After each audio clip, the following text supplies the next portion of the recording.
المسلمون كرجل واحد. همو مسلمانان تيك راي مسلمانان يقلاش يكن وكو يك بياوان كمثل الجسد الواحد يقلاش إذا اشتكى منه عضو تداعى له سائر الجسد بالسهر والحمى. أقرتو تشاود لآزار با همو جانا دكيوت آزار أقر پنجيكت آزاري بيبقى همو لاشد آزاري بيقات كواتا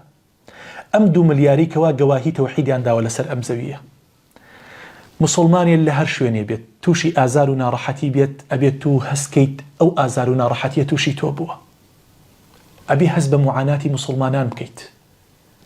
سيرك والذين كفروا بعضهم أولياء بعض. خواهي قولا فرمي كافر كان لقل أوي كوا دولتيان جاوازة زمانيان جاوازة عقيدة وبيرو باورشيان جاوازة بلام هميان يك ملة لكفرة بلام بعضهم أولياء بعض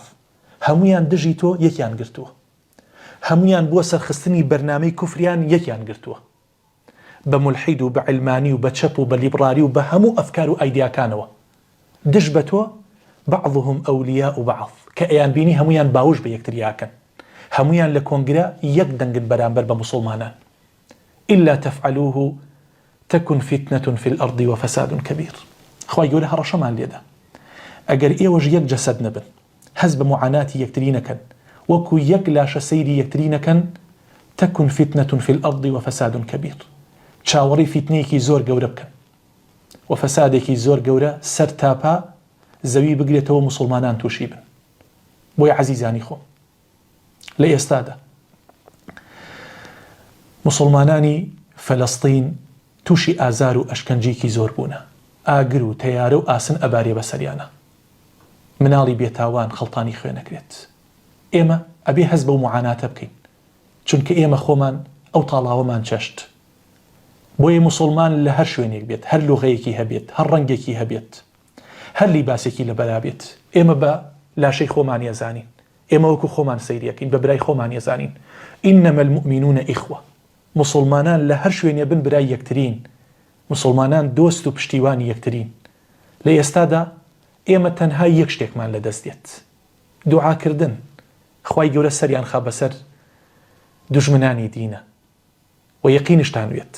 دوعا گەورەترین چەکی مسلمانە بە تایبەت کاتێ ئەوان لە ئازاران کاتێ مسلمانی لە ئازارێکایە تۆ لە ماڵەوە بە چاو بە گریانەوە لە سوژدەیە دوعای بۆ ئەکەی پێغەمبەری خوا صلی الله عليه وسلم فەرمێت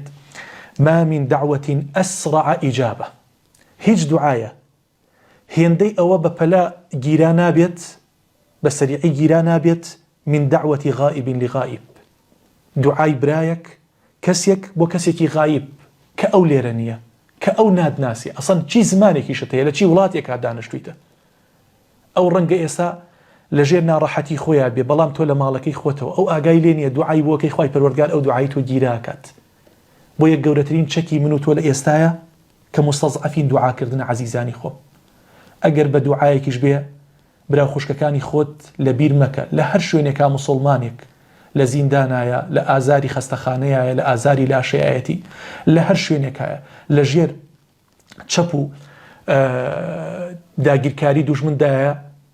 پێویستە لەسەرت تۆ هەر هیچ نەبێ دوعای بۆ بکەیت بۆیە دوعاکەین خوای پەروەردگار نوسڕەت ببەخشێ بە مسلمانان لە هەر شوێنێکان خوای پەروەردگار ئەو میحنەت و ناڕەحەتی کەوە تووشی مناڵان و ئافرەتانی شاری غەزە بووە مسلمانانی شاری غەزە بووە خوای پەروەردگار لە سەریان هەڵیگرێت خوای پەروەردگار سەریان خا بەسەر دوژمنانی ئیسلامدا اللهم آمين والحمد لله رب العالمين.